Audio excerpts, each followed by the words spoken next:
घर में रखी पुरानी झाड़ू से पुत्रदा एकादशी के दिन करें। यह एक अचूक उपाय, फिर देखें कैसे रातों रात आपकी किस्मत चमक जाती है। जय श्री हरि विष्णु, जय मां लक्ष्मी। दोस्तों, एकादशी का व्रत समस्त व्रतों में श्रेष्ठ माना जाता है। शास्त्रों में एकादशी के व्रत को व्रतराज कहा गया है, मतलब सभी व्रतों में सर्वोत्तम व्रत होता है।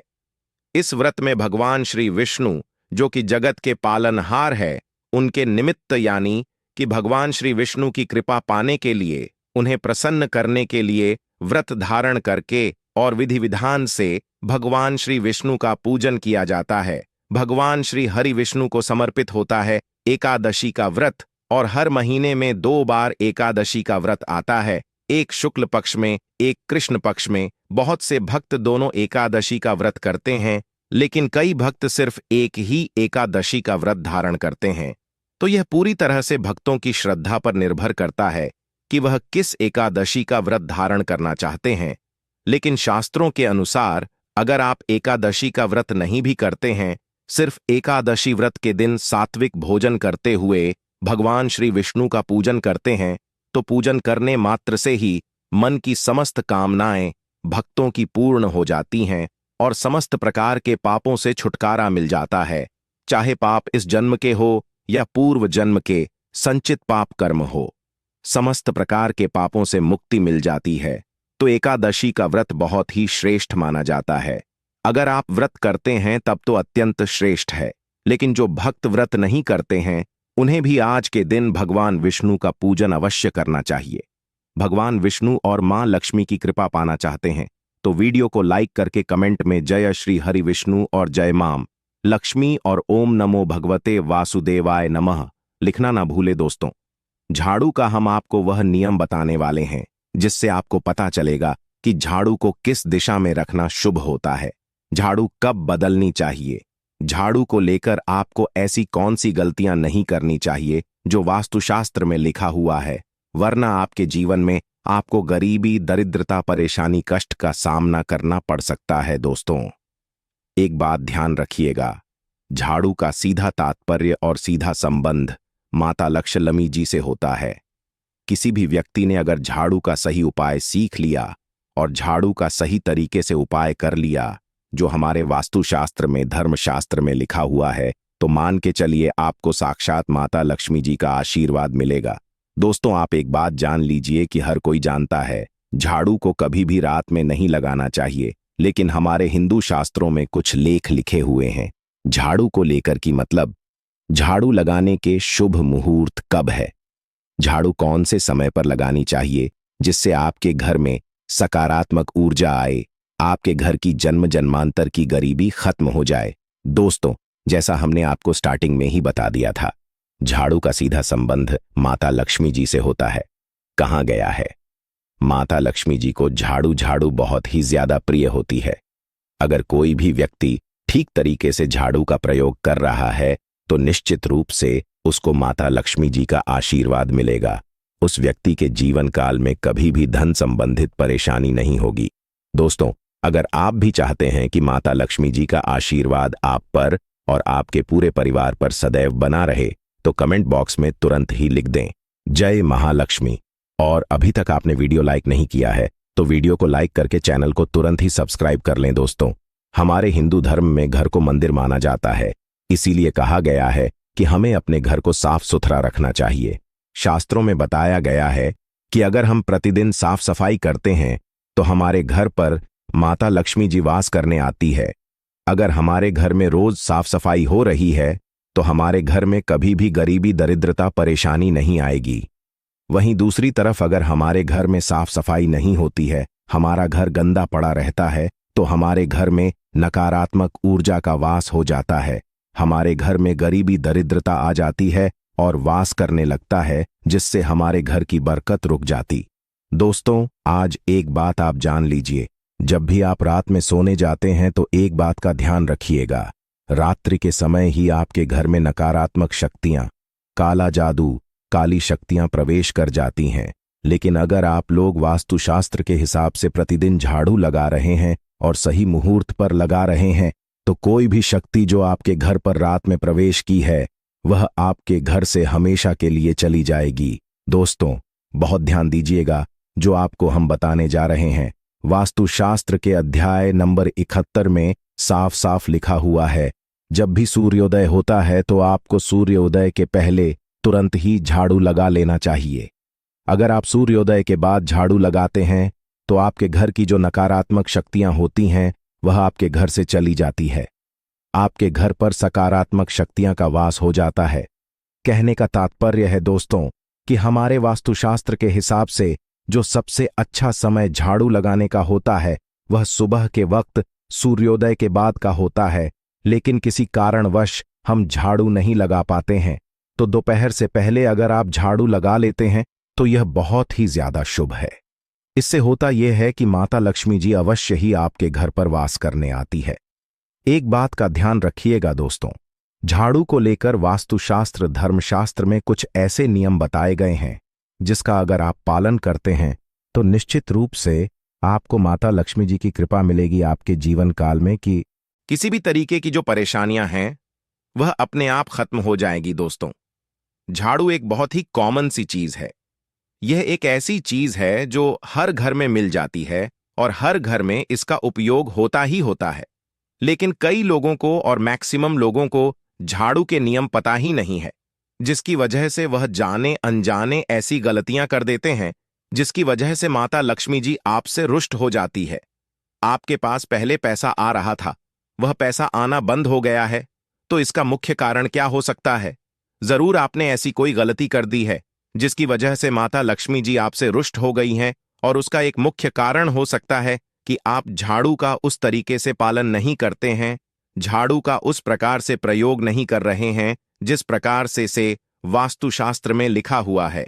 दोस्तों, अगर आप यह वीडियो लास्ट तक अंत तक देख लेते हैं, झाड़ू के वह उपाय सीख लेते हैं जो आपको हम बताने जा रहे हैं, निश्चित रूप से आपको माता लक्ष्मी जी का आशीर्वाद मिलेगा, जिससे आपके जीवन काल में आपको धन संबंधित कभी भी कोई परेशानी नहीं होगी।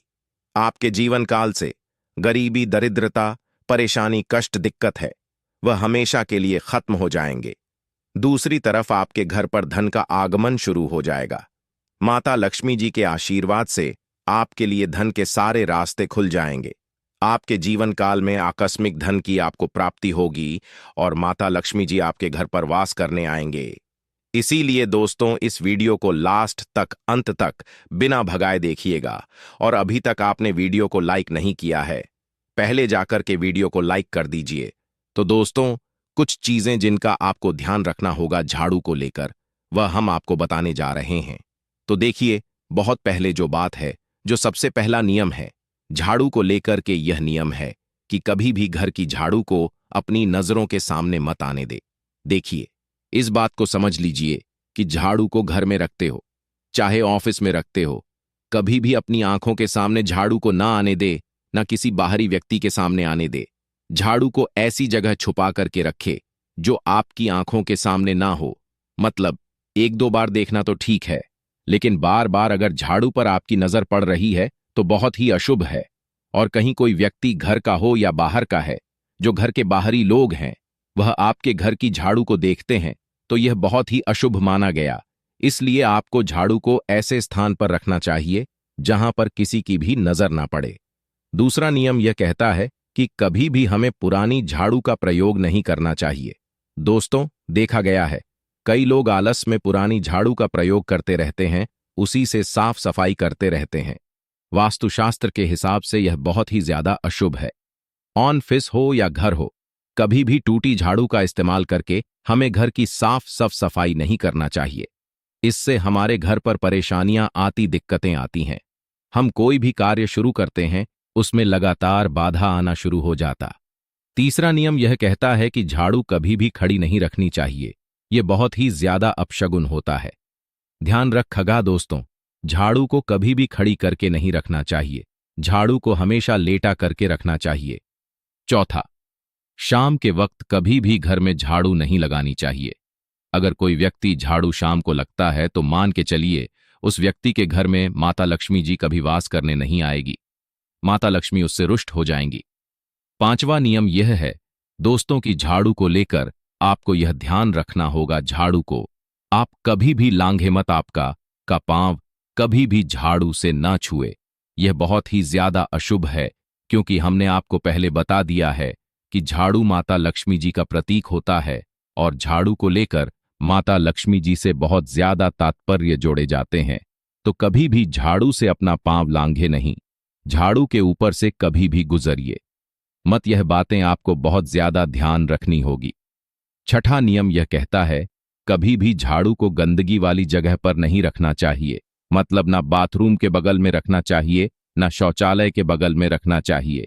ऐसा अगर आप करते हैं तो निश्चित रूप से दोस्तों माता लक्ष्मी जी आपसे रुष्ट हो जाएंगी। दोस्तों, अब आपको जो हम बताने जा रहे हैं, इस बात का जरा विशेष करके आप ध्यान रखिएगा। झाड़ू को अगर आप धोते हैं तो स्वच्छ जल और एकदम साफ सुथरे पानी से धोए। कभी भी किसी गंदे पानी से अपनी झाड़ू को मत धोइंदा को। हम वह नियम बताने जा रहे हैं कि झाड़ू को लेकर के आपको ऐसे कौन से प्रयोग करने चाहिए जिससे माता लक्ष्मी का आशीर्वाद मिले और आपके जीवन काल में धन का आगमन बहुत तेजी से हो जाए। हम आपको नियम बताएं उससे पहले आपसे निवेदन था दोस्त कि अभी तक आपने वीडियो को लाइक नहीं किया है, पहले जाकर के आप वीडियो को लाइक कर दें और कमेंट बॉक्स में जय मां लक्ष्मी लिखना मत भूलिए। दोस्तों, अगर आप चाहते हैं कि आपके घर पर सकारात्मक शक्तियां का वास रहे, आप चाहते हैं कि आपके घर में कभी भी कोई नकारात्मक शक्ति ना रहे, तो ध्यान रखिएगा, जैसे सूर्य उदय होता है तो तुरंत ही झाड़ू लगा दीजिए। यह बहुत ही शुभ माना गया है। यह हम आपको स्टार्टिंग में ही बता चुके थे। एक बात का ध्यान रखिएगा, अगर आप लोग एकादशी के दिन झाड़ू लगा रहे हैं तो घर के मुख्य द्वार पर थोड़ा सा सेंधा नमक डाल करके झाड़ू लगाइए। यह बहुत ही शुभ है। अगर आप सूर्योदय के बाद एकादशी के दिन थोड़ा सा सेंधा नमक घर के मुख्य द्वार पर डालकर लगाते हैं तो इससे माता लक्ष्मी जी बहुत ही ज्यादा प्रसन्न हो जाती है। दूसरा माना गया है, अगर आप कभी भी झाड़ू खरीदने जा रहे हैं तो शनिवार के दिन झाड़ू खरीदने के लिए सबसे ज्यादा शुभ दिन माना गया है। अगर शनिवार के दिन झाड़ू खरीद कर लाते हैं तो वास्तुशास्त्र के हिसाब से यह बहुत ही ज्यादा शुभ है। तीसरा ध्यान रखिएगा दोस्तों कि आपको इस बात का ध्यान रखना है कि जो आपके घर की झाड़ू है उसको आप लोग पश्चिम दिशा में रखें। अगर आप लोग घर की झाड़ू को पश्चिम दिशा में रखते हैं तो आपके घर में सकारात्मक शक्तियां का वास रहेगा। आपको भौतिक सुखों की प्राप्ति होगी, आपको बैकुंठ की प्राप्ति होगी और आप भी जो भी कार्य करेंगे उस कार्य में आपको सफलता ही मिलेगी। और अगर आप झाड़ू को उत्तर दिशा में अपने घर में रखते हैं तो मान के चल लिए धन संबंधित जितने भी आप निर्णय लेंगे उससे आपको फायदा ही होगा। धन का आगमन आपके जीवन में बहुत तेज से हो जाएगा। आपके जीवन काल से धन संबंधित जितनी भी परेशानियां हैं वह चली जाएंगी। अब आपको जो हम बताने जा रहे हैं वह बहुत ध्यान से सुनिए दोस्तों, और अभी तक अपने वीडियो लाइक नहीं किया है कृपया करके वीडियो को लाइक कर दीजिए। दोस्तों, होता क्या है कि एक बात कही गई है कि अगर आपको झाड़ू सपने में दिखती है तो यह बहुत ही ज्यादा शुभ है। लेकिन किस तरीके से बहुत शुभ है यह आप जान लीजिए। अगर आप सपने में देख रहे हैं कि आप झाड़ू लगा रहे हैं तो यह अशुभ माना गया है। अब आपको सावधान होने की जरूरत है। मान लीजिए आप कोई प्रॉपर्टी खरीदने जा रहे हैं, पैसे का निवेश करने जा रहे हैं शेयर मार्केट में या किसी भी जगह। अब आपको सावधान होना चाहिए। ऐसी जगह पर पैसा मत लगाइए जहां पर 50-50 का चांस है। दोस्तों, इस बात का बहुत ध्यान रखिएगा।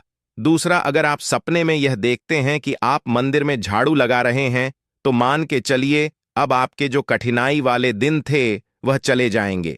आपके कष्ट वाले जो दिन थे वह खत्म हो जाएंगे और माता लक्ष्मी जी आपके घर पर वास करने आएंगी। यह बहुत ज्यादा शुभ बताया गया है। अब मान लीजिए आप सपने में यह देखते हैं कि आपके घर का व्यक्ति झाड़ू लगा रहा है तो यह उसके लिए बहुत शुभ संकेत है। मान के चलिए कि आपका जानने वाला व्यक्ति जो आपके सपने में झाड़ू लगा रहा है उसका समय अच्छा आने वाला है। तो दोस्तों, ये कुछ ऐसी बातें हैं झाड़ू को लेकर जो आपका जानना जरूरी था। अब आपको हम एक प्रयोग बता देते हैं।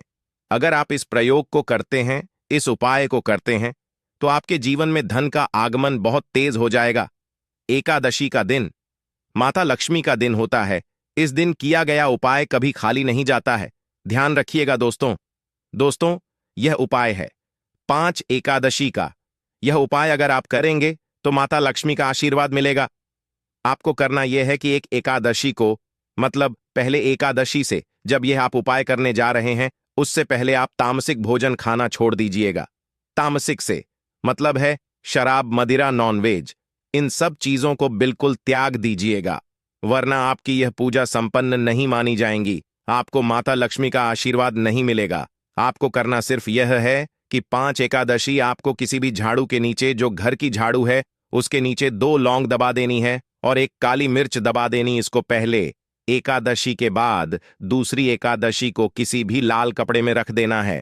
फिर ऐसे लगातार आप जितने भी एकादशी आप इलायची और ये लौंग दबा रहे हैं, ऐसा लगातार आप जितनी भी एकादशी आप इलायची और या लौंग को दबाते जा रहे हैं, इसको लाल कपड़े में रख ले जाइए और इसको मोली धागे से बांध करके अपनी अलमारी में रख दीजिए। उसको वहीं पर पड़े रहने दीजिए और दिवाली के समय इसको निकाल करके किसी भी बहती नदी में बहा दीजिएगा। दोस्तों, दिवाली तक आपके पास पैसे आने के रास्ते बंद हो गए थे, वह खुल जाएंगे। आपके जीवन में आपको आकस्मिक की प्राप्ति होगी। दोस्तों, ये कुछ ऐसे उपाय हैं झाड़ू को लेकर के जो आपका जानना जरूरी था। हमने आपको एक एक उपाय बता दिया। तो आइए अब आपको सुनाते हैं मोहिनी एकादशी की व्रत कथा, जिसे सुनने मात्र से आपकी सभी मनोकामनाएं की पूर्ति होगी। एक बार की बात है, अर्जुन ने संयम और श्रद्धा से युक्त कथा को सुनकर श्री कृष्ण से कहा, हे मधुसूदन, वैशाख माह की शुक्ल पक्ष की एकादशी का क्या नाम है तथा उसके उपवास को करने का क्या विधान है? कृपा कर यह सब मुझे विस्तार पूर्वक बताइए। श्री कृष्ण ने कहा, हे अर्जुन, मैं एक पौराणिक कथा सुनाता हूं जिसे महर्षि वशिष्ठ जी ने श्री रामचंद्र जी से कहा था। उसे मैं तुमसे कहता हूं, ध्यानपूर्वक श्रवण करो।